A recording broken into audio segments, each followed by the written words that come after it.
Daktari Samia Suluhu Hassan kwa maelekezo yake akaamua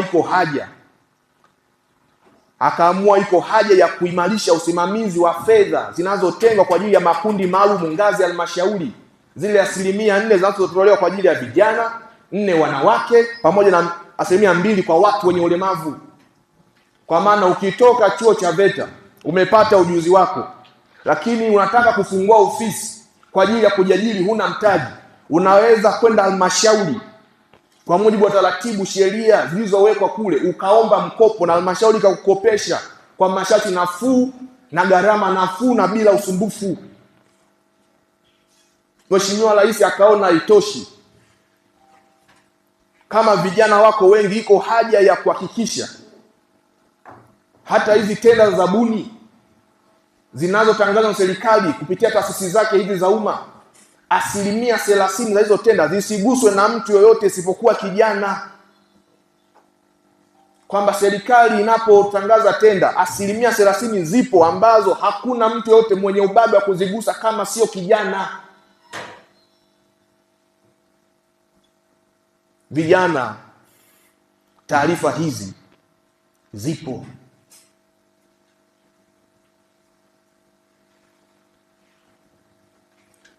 Lakini bado akaona haitoshi.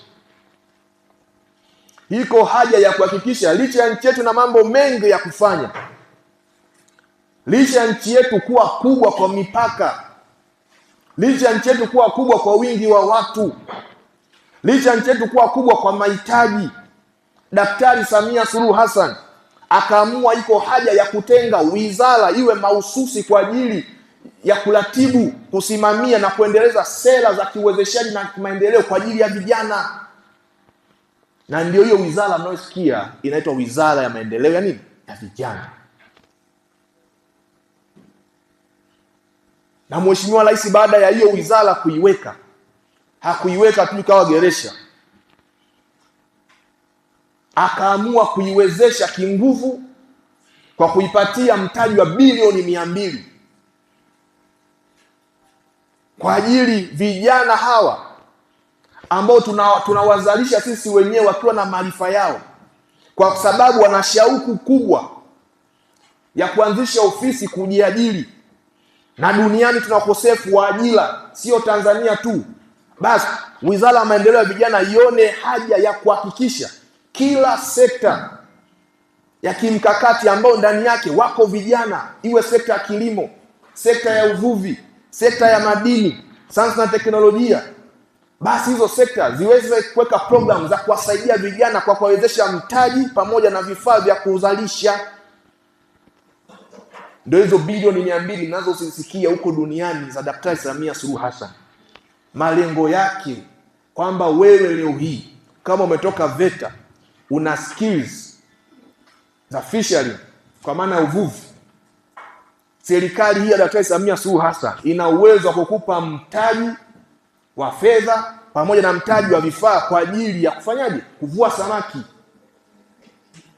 Kama umetoka huko ulipotoka, una ujuzi mzuri kabisa kwenye masuala ya ufundi umeme, serikali Daktari Samia Suluhu Hassan ina uwezo wa kukupa mtaji wa fedha pamoja na vifaa kwa ajili ya kuwa fundi bora wa umeme na kusaidia jamii na kuzunguka. Wazo lolote lile halali la kijana ndani ya nchi hii lina mahala linaweza likapata msaada wa kifedha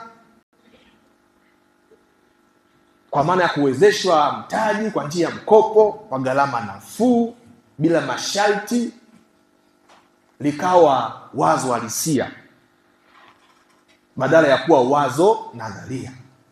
Vijana hoye! Vijana hoye!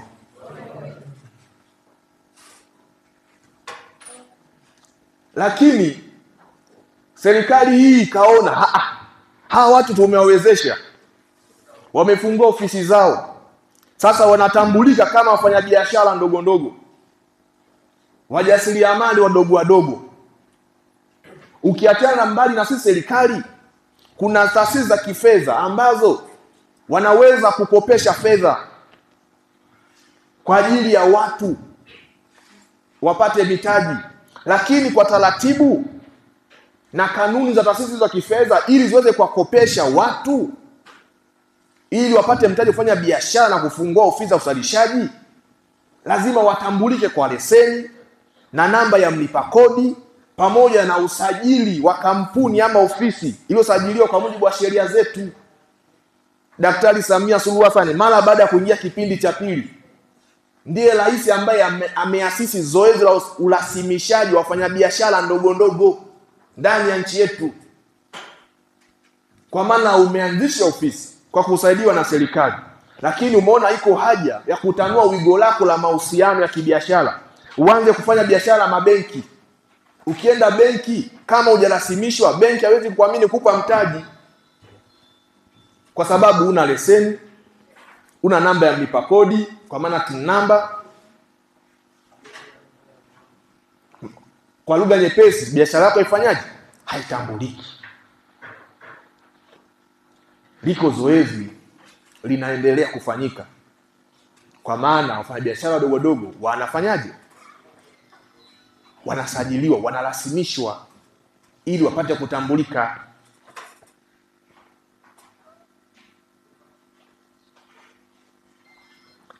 Haya yote haya ambayo nimeyaeleza, nia yake ni kumsaidia kijana aweze kukabiliana na changamoto za kiuchumi ndani ya dunia yetu hii ya sasa.